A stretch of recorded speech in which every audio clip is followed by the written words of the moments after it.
আমরা শিলিগুড়িতে বসেছিলাম, আলিপুরদুয়ার, কোচবিহার, কালিম্পং, দার্জিলিং, জলপাইগুড়িকে নিয়ে। পরে আমরা দুর্গাপুরে বসেছিলাম, বাঁকুড়া, পুরুলিয়া, পূর্ব পশ্চিম বর্ধমানকে নিয়ে। আজকে এখানে আমরা নদিয়া, উত্তর চব্বিশ পরগনা এবং হুগলিকে নিয়ে বসেছিলাম। অনুরূপ মিটিং আমাদের মালদাতে হবে, মালদা, মুর্শিদাবাদ, উত্তর এবং দক্ষিণ দিনাজপুরকে নিয়ে। অনুরূপ মিটিং আমাদের কোলাঘাটে হবে, পূর্ব পশ্চিম মেদিনীপুর, ঝাড়গ্রাম এবং হাওড়াকে নিয়ে। আমরা মূলত যেটা জোর দিয়েছি, শর্ট টার্মে নির্বাচিত এমএলএদের সঙ্গে প্রশাসনের সমন্বয়।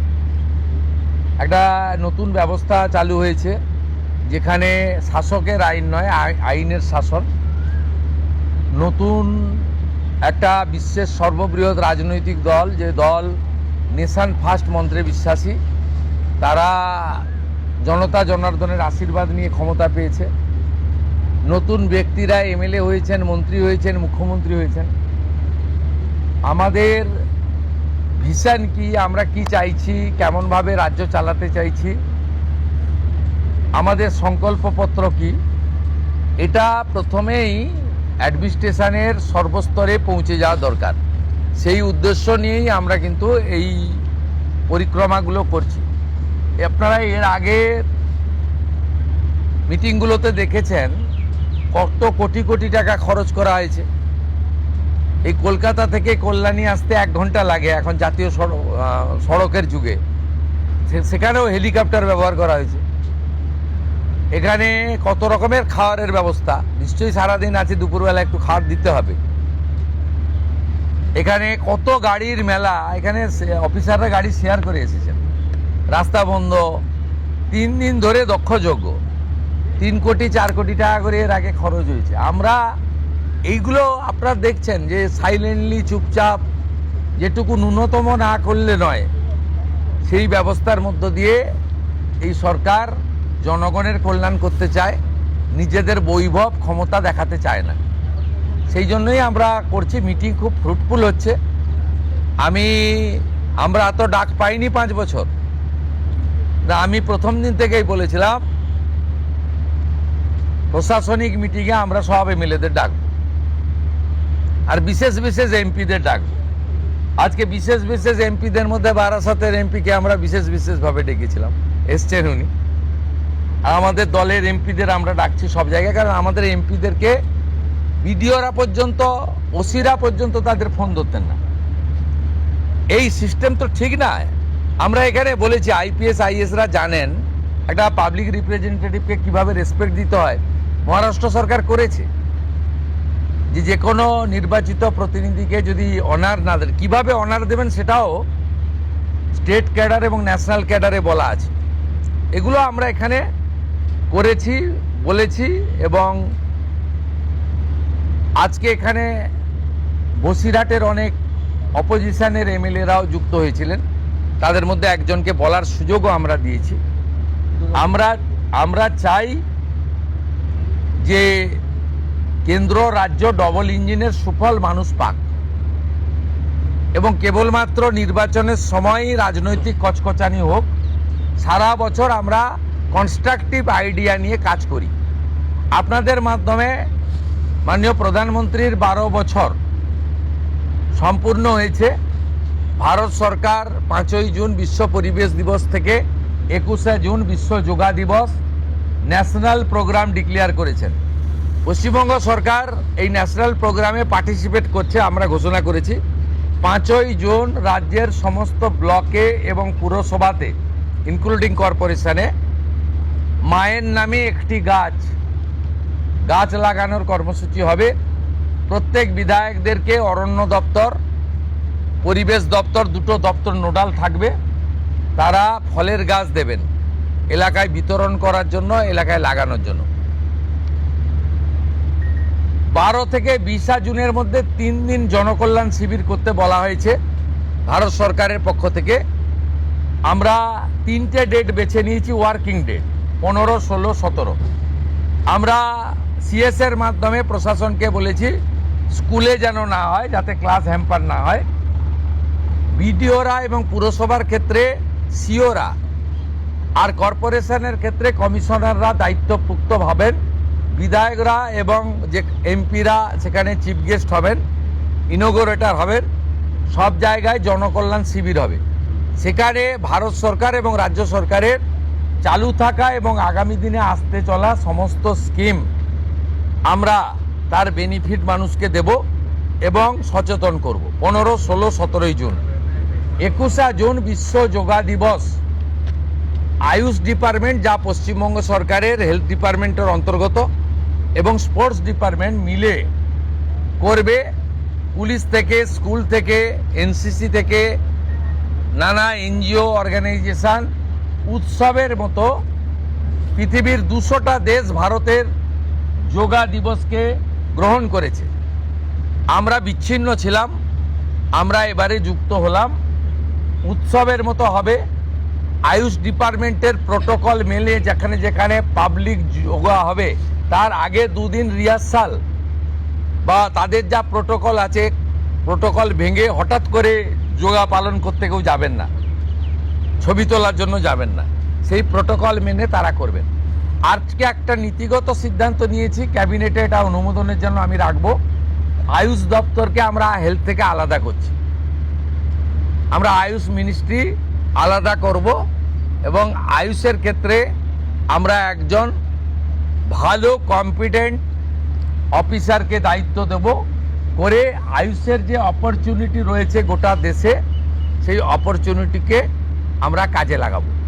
আজকের সমন্বয় মিটিংয়ে প্রথম হচ্ছে কোঅর্ডিনেশনের কথা বলা হয়েছে, দ্বিতীয় বলা হয়েছে হেলথ সেক্টরকে প্রায়োরিটি দিতে, তৃতীয় বলা হয়েছে প্রি মনসুনের কাজকে প্রায়োরিটি দিতে, 4 বলা হয়েছে স্বাস্থ্যসাথীকে আয়ুষ্মান ভারতে কনভার্ট করা এবং লক্ষ্মীর ভাণ্ডারকে অন্নপূর্ণা যোজনায় কনভার্ট করার কাজ শুরু করা। আগামীকাল বিকেলে নবান্ন থেকে আমি এবং সংশ্লিষ্ট দপ্তরের মাননীয় মন্ত্রী, সিএস, এফএস এবং অন্য আধিকারিকদের উপস্থিতিতে অগ্নিমিত্রা পাল এবং আমি একটি ফর্ম পাবলিশ করব, যেই ফর্ম অন্নপূর্ণা যোজনায় ফিল আপ করতে হবে এবং আমরা কালকেই বিস্তারিত বলবো। কারণ এনরোলমেন্ট যখন যত তাড়াতাড়ি করবেন তত বেনিফিট আমরা দিতে পারবো। আমাদের অন্নপূর্ণা যোজনার প্রক্রিয়াটা শুরু হয়ে যাবে কাল থেকে। যেমন যেমন ফর্ম ফিল আপ হবে তেমন তেমন 3000 টাকা ট্রান্সফারও শুরু হয়ে যাবে। আর যতক্ষণ না 3000 টাকা ট্রান্সফার হচ্ছে, স্বাস্থ্যসাথী যেমন কন্টিনিউ রাখা হয়েছে আয়ুষ্মান ভারত কনভার্ট না হওয়া পর্যন্ত, এখানে আপনার লক্ষ্মী ভাণ্ডারকেও কন্টিনিউ করা হবে। বিস্তারিত কালকে আপনারা জানতে পারবেন, ফর্মের কপিও আপনারা কালকে পাবেন। অফলাইন অনলাইন অবশ্যই থাকবে, শুধু পাবলিকের উপরও ছেড়ে দেওয়া হবে না। বিধায়করা নিজ উদ্যোগে ফর্ম ফিল আপ করাবেন এবং সরকারও বিডিওদের নেতৃত্বে প্রত্যেক বাড়িতে বাড়িতে ফর্ম ফিল আপের জন্য সহযোগিতা করার জন্য লোক পাবেন। এবং মাথায় রাখতে হবে, ভারতীয়রাই কেবলমাত্র এই সুযোগ পাবেন, অভারতীয়রাই সুযোগ পাবেন না। ভারতবর্ষের সরকারের টাকা বাংলাদেশ থেকে আসা অবৈধ অনুপ্রবেশকারীদের দেওয়ার জন্য নয়, এটা খুব ক্রিস্টাল ক্লিয়ার। সরকারি বাসে আপাতত সব মহিলাদের আমাদের ফ্রি সুযোগ তারা পাচ্ছেন আগামী সপ্তাহ থেকে। তো আগেই ক্যাবিনেট অনুমোদন দিয়েছে, এটা কার্যকর হচ্ছে। কিন্তু আমরা এখনই সবাইকে, সব মহিলা বললে সুযোগ দিলে পরবর্তীকালে কিন্তু কার্ড করব। আমরা দেখেছি ডোমকলে বিগত সরকারের সময় পুরুষরা লক্ষ্মীর ভাণ্ডার পেয়েছেন। কেউ যদি মুখ মাথা চাপিয়ে রেখে শিলিগুড়ি থেকে এনবিএসটিসির ভলভো বাসে উঠলেন দীঘা আসবেন বলে, তিনি যদি বোরখা পরে চলে আসেন, তাহলে তাকে পুরুষ না মহিলা দেখার কোনো মেকানিজম বাসের ড্রাইভার কন্ট্রাক্টরের নেই। আপাতত চালু করলেও পরে আমরা মহিলাদের জন্য আলাদা ফ্রি কার্ড করে দেওয়ার ব্যবস্থা করব। আমরা প্রাথমিকভাবে আলোচনা করেছি এবং এটা আমরা কার্যকর করতে চলেছি। আমাদের মা ক্যান্টিন রয়েছে, সেই ক্যান্টিনগুলোতে 367টা, তাই তো অ্যাপ্রক্স 400-র কাছাকাছি সংখ্যা আপাতত এই থাকছে। সেখানে আমরা 2 দিন করে মাছ খাওয়াবো সপ্তাহে। 2 দিন করে মাছ খাওয়াবো, 5 টাকাতেই খাওয়াবো। এই কাজগুলো আমরা করছি। বাকি অন্যান্য বিষয়গুলো আছে, হবে। আমরা কয়েকটা প্রোগ্রাম পেয়েছি। সেটা হলো আগামী 30 তারিখে কেন্দ্রীয় আরবান এবং পাওয়ার মিনিস্টার আসছেন, অগ্নিমিত্রা পাল মহোদয়। তার প্রোগ্রাম পুরো অ্যাসিস্ট করছেন। আমিও একটা সময় নিশ্চয়ই কাটসি মিট করব। 4 তারিখে শিপিং মিনিস্টার আসছেন, শিপিং রিলেটেড মিটিং হবে। 6 তারিখে মাননীয় রেলমন্ত্রী আসছেন। আর 8 তারিখে দিল্লিতে স্বাস্থ্য দপ্তরের সঙ্গে পশ্চিমবঙ্গ সরকার আয়ুষ্মান ভারতের এগ্রিমেন্ট করবেন। এই প্রোগ্রামগুলো আপনাদের মাধ্যমে আমরা জানাতে চাই। আমাদের সরকার, আপনাদের সরকার আগামী সপ্তাহ থেকে মুখ্যমন্ত্রীকে বলা বন্ধ হয়ে যাচ্ছে। তার জায়গায় আমরা নাম দিচ্ছি আপনার সরকারকে বলুন। আর পুরনো যে নাম্বার ছিল ওর নাম্বারেরও বদল আসছে। এই সংক্রান্ত বিস্তারিত যেদিন আমরা লঞ্চ করব সেই দিন আপনাদেরকে নাম্বার জানাবো। নামটা আমি আজকেই জানিয়ে দিলাম, আপনার সরকারকে বলুন। মাননীয় রাজ্যসভার সাংসদ শ্রমিক ভট্টাচার্য মহোদয়কে নাম ঠিক করার জন্য সরকার পরামর্শ চেয়েছিল, তিনি এই নামটা ঠিক করেছেন। মুখ্যমন্ত্রী হিসেবে আমি সেই নামটা গ্রহণ করেছি। आज सुबह से देखा जा रहा है बहुत सारे बॉर्डर पे जमा हो रहे हैं, वो बॉर्डर क्रॉस करना चाह रहे हैं। क्या ये जो ऑर्डर आपने किया था, स्टेट गवर्नमेंट ने किया था, होल्डिंग सेंटर हर एक डिस्ट्रिक्ट में होना चाहिए, उसके बाद डर के मारे जो है लोग बॉर्डर क्रॉस करना चाह रहे ये हैं? एग्जिस्टिंग फॉरेनर्स एक्ट है, कोई नया कानून नहीं है। और ये लोग चला जाना चाहिए। और उनका बांग्लादेशी जो नागरिक है उनका लेने का जिम्मेदार तो है उनका। तो जब हम लोग यहाँ से बोल रहा था तब वहाँ से उनका जो स्पोक्स पर्सन है, मैं देखा था सोशल मीडिया में और यूट्यूब में आया, जो उन्होंने बताया जो बांग्लादेशी है वो तो हम लोग ले लेगा। तो ये सब बांग्लादेशी है, इसको ले लेना चाहिए। लेकिन ये लोग को, पुलिस को हम लोग बता दिया जेल में भेजने का जरूरत नहीं है। देश के रुपया में खाना खाएगा, कपड़ा देगा, मेडिसिन देगा। एक दामाद है ये लोग। जल्दी जल्दी भागो, जल्दी जल्दी भागो, नहीं तो जो करना है सरकार करेगा।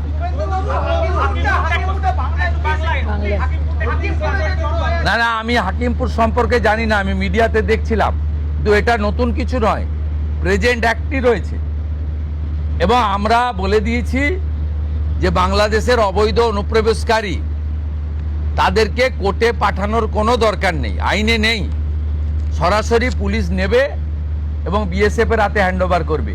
বিএসএফ এর যা ভারত সরকার বাংলাদেশ সরকারের সঙ্গে আছে এগ্রিমেন্ট, তাতে বাংলাদেশি প্রুফ করে হ্যান্ড ওভার করে দেবে। আমাদের জেলে 3 মাস 6 মাস 2 বছর রেখে আপনার চাল, আপনার ডাল, আপনার তেল, আপনার মাছ, আপনার ডিম, আপনার কাপড়, আপনার মেডিসিন ওদেরকে দেব কেন? এটা তো ভারতীয়দেরই ক্ষতি হচ্ছে, আমাদের রাজ্যেরই ক্ষতি হচ্ছে।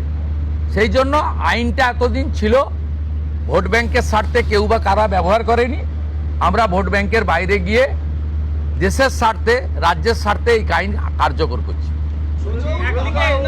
আবেদন করেছেন যে যারা এতদিন অভিযুক্ত রয়েছেন তাদেরকে গ্রেফতার করার জন্য এসপির কাছে, পুনরায় কি তদন্ত শুরু করবেন? আমি আবেদন পাইনি। এসপির কাছে উনি আবেদন করেছেন। এসপি নিশ্চয়ই ডিজিকে পাঠাবেন, ডিজি আমার সঙ্গে পরামর্শ করবেন। আমি হোম মিনিস্টার হিসেবে নিশ্চয়ই, আমার তো আইনের শাসন প্রতিষ্ঠা করার জন্যই আমাকে আপনারা মুখ্যমন্ত্রী করেছেন। তা আইনের শাসনে তামান্নাও আইনের শাসন পাবেন। আমরা তো বলেছি শাসকের আইন চলবে না, আইনের শাসন চলবে। বিরোধী দলের আমরা তো বলেছি স্কুল, কলেজ, মন্দিরের 1 কিলোমিটারের মধ্যে মদের দোকান লাইসেন্স দেওয়া যাবে না। এ সরকার অন্যভাবে চলবে, চিন্তার কোনো কারণ নেই।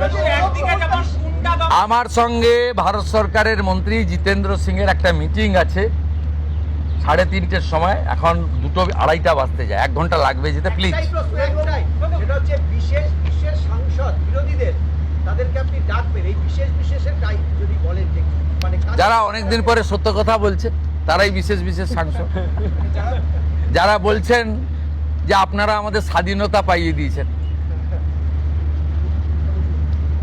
যারা বলছেন যে এর কোনো ভবিষ্যৎ নেই, ফলতাতে যে চতুর্থ হয়েছে সে আর 1 তো দূরের কথা 2-এই আসতে পারবে না।